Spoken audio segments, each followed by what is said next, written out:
West African leaders have been meeting in the Nigerian capital, Abuja, to discuss the deadly upsurge in Islamist violence in the Sahel region. Just over a week ago, more than 70 soldiers were killed in an attack in Niger.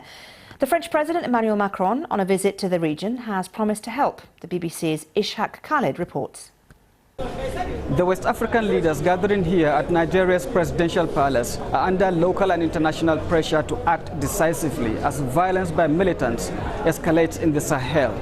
Fighters linked to Al-Qaeda and the so-called Islamic State, as well as Boko Haram, are stepping up attacks. They have killed at least 200 soldiers in Niger, Mali and Burkina Faso in the last 3 months.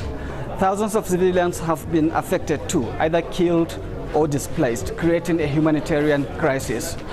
The regional leaders say they are worried. Terrorism remains the major threat to the peace and progress of our region.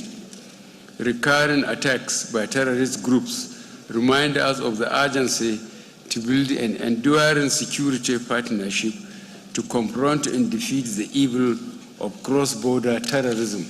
Currently, there are thousands of regional and international troops in the Sahel, backed by France. They've been battling the militants, but it appears they are making little progress. And recently, the US and the UK have criticized the West African leaders for not doing enough, saying military action alone could not solve the problem. They urge them to focus on issues of governance, corruption and development, a view shared by many.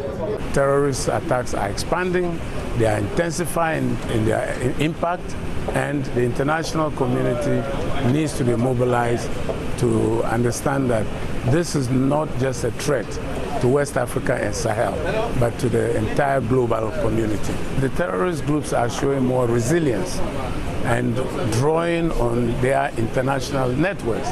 The time has come to properly see the threat that terrorism is posing to West Africa and Sahel, the wider international community.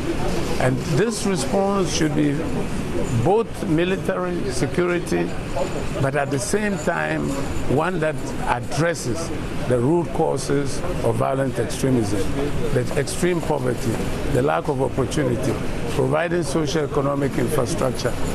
The West African leaders are expected to come up with a plan to deal with multiple challenges facing the region, but many are skeptical if meetings like this, without genuine practical actions, will make any meaningful impact.